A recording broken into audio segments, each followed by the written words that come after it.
di sana, yang mengabdikan dirinya, bagaimana memperjuangkan supaya ada pelayanan kesehatan yang maksimal. Tapi tidak serta-merta LSM ini hadir lalu mencari-cari apa yang salah.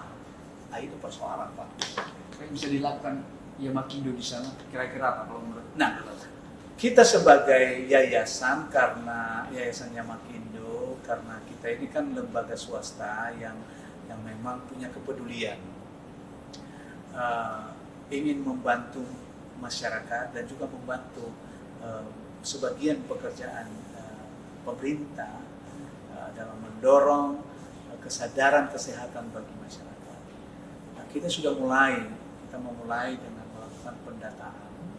Kita mulai memetakan kira-kira fokus kita di mana. Ya, sekarang Yamakindo memprogramkan bagaimana menangani gizi buruk. Ya, dan upaya-upaya itu kita lakukan saat ini. Nah, bagian dari upaya yang kita lakukan mencari data. Mencari data, kenapa kita harus mencari data? Karena dengan data itu kita gunakan untuk membuat program perencanaan pekerjaan yang kita lakukan di sana. Nah, Yamakindo hadir hanya sebagai bagian kecil, tapi ya kita tetap berharap bahwa Yamakindo menjadi pilot project atau pelopor ya, pelopor untuk organisasi-organisasi lain untuk bisa hadir membantu Nias ini. Ini Yamakindo hadir karena keprihatinan sebenarnya bagaimana secara bersama-sama dan mengambil peran untuk berbagi kasih kepada saudara kita, anak-anak kita yang memang mengalami gizi buruk di sana. Nah, itu upaya-upaya yang kita lakukan sekarang, dan kita berkumpul bersama di satu yayasan Yamakindo dan mengajak berbagai stakeholder yang peduli dengan kemanusiaan untuk bisa bersama-sama peduli dengan Nias. Ya, sebelum ini memang Yamakindo melakukan pelayanan di NTT yang memang khusus untuk membantu saudara kita yang lepra di sana, dan sekarang kita coba melihat fokus bagaimana membantu saudara kita yang kurang gizi di Kepulauan Nias. Nah, itu yang kita sudah lakukan sekarang. Ke depan harapan kita bahwa Yamakindo bisa memberikan pelayanan kesehatan optimal, termasuk seperti apa yang saya ceritakan tadi, kita bisa mengirimkan relawan-relawan edukatif yang bisa mengabdi dan memberikan pelayanan kepada masyarakat yang ada di sana. Tidak hanya di setara di seluruh Kepulauan Nias, bahkan kalau memungkinkan dan mampu kita lakukan, kita bisa menjangkau Indonesia. Ya, karena Yamakindo sendiri kan dari namanya Indonesia, jadi kita berbicara tentang Indonesia. Terakhir, Pak, jika atau seandainya pemerintah setempat itu abai terhadap anak-anak yang gizi buruk, sementara Indonesia akan menuju Indonesia emas nanti 2045, ini generasi emasnya Indonesia nantinya. Sementara kita menemukan fakta atau fenomena masih banyak anak-anak gizi buruk, masih banyak penyakit-penyakit yang penyakit elementer lah sebenarnya, kelaparan dan lain-lain, kan kok masih ada ya kelaparan, sementara Nias itu indah. Nah, ketika itu terjadi, pemerintah abai, masyarakat cuek, apa yang bisa Abang bayangkan dengan Indonesia ke depan ketika masih ada anak, terutama di Nias saja, masih banyak anak yang gizi buruk. Meskipun sekarang angkanya masih jauh, masih nggak nyampe 1%, bahkan masih 0,sekian% dari keseluruhan anak yang lahir di Nias. Yang pasti, jika itu terjadi, maka harapan kita sebagai bangsa itu tidak terjadi.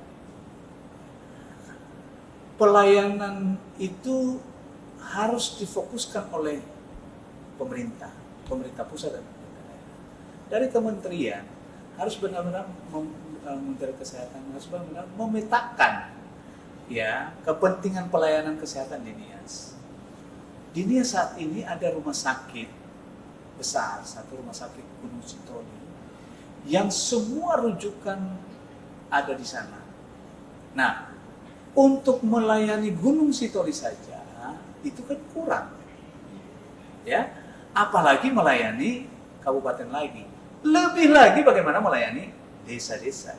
Nah, kemudian berarti kan yang kita butuhkan, pemerintah harus memberikan ruang bagaimana memberdayakan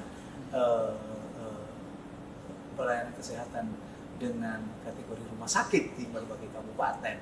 Di Nia Selatan ada rumah sakit Lukas ya, dan saya kira sangat terbatas ya karena saya sudah meninjau di sana.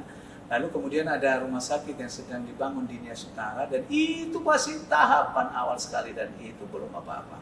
Dalam proses membangun saja ini juga menjadi bagian perhatian pemerintah. Kenapa? Kok bisa seperti itu? Lamban sekali. Padahal itu anggarannya saya tahu itu 2 tahun yang lalu kalau nggak salah itu ya. Jadi kenapa gitu loh? Ini apa yang salah? Ini perlu revolusi mental.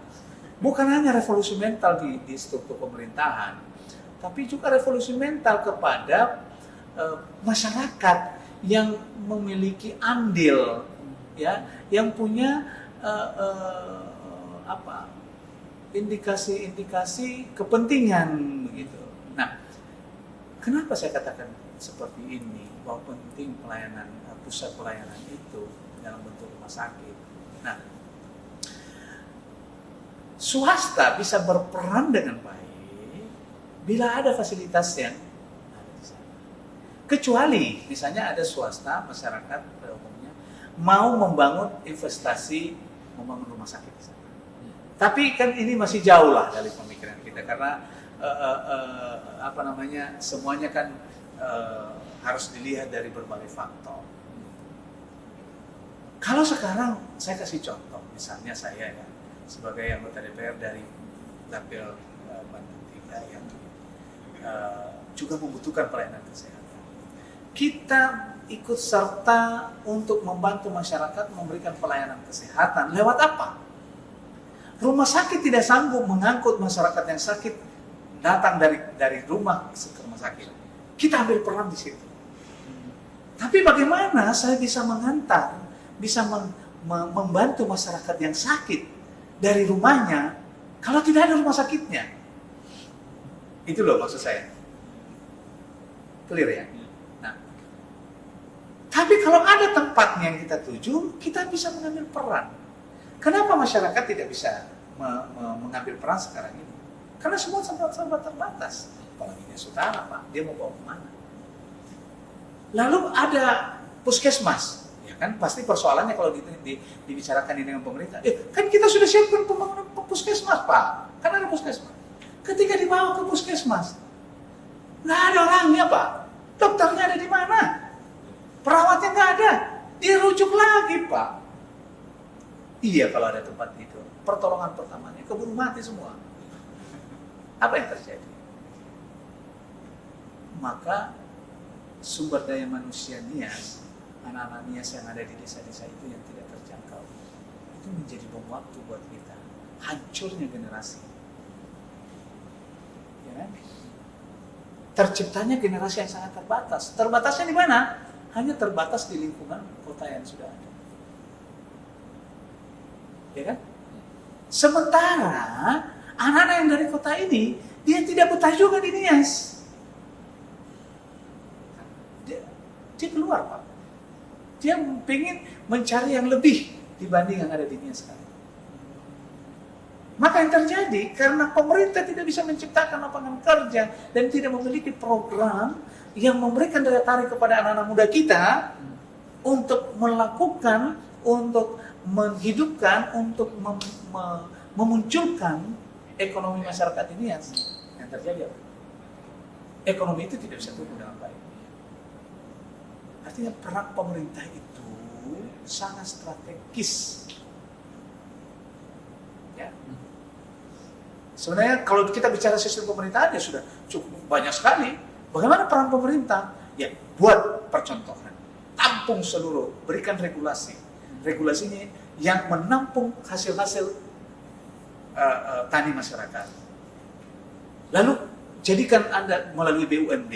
Ya, karena kan pemerintah kan tidak boleh berbisnis. Tapi kan dia diberikan satu kemudahan dalam undang-undang, dia boleh menciptakan BUMD yang khusus untuk memberikan jaminan harga, jaminan penampungan, jaminan ekonomi kepada masyarakat. Jadi fungsinya BUMD itu jangan juga hanya fokus bahwa ini adalah alat pemerintah untuk meningkatkan mengkapitalisasi produk, bukan ya. Tapi dia punya fungsi yang bisa memberikan jaminan ekonomi kepada masyarakat lewat tampungan dan jaminan harga terhadap hasil-hasil masyarakat. Dan NIS itu belum terjadi.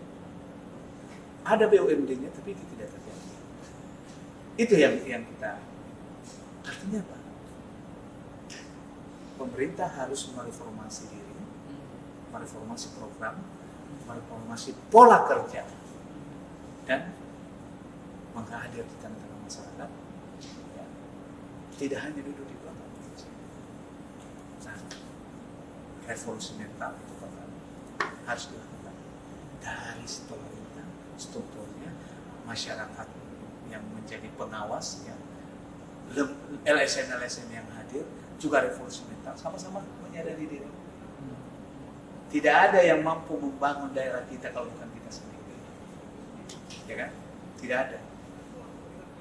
Ada nggak orang Jawa yang mau datang untuk membangun Nias? Enggak. Ada nggak orang Nias yang hadir dengan sukarela untuk membangun Jawa?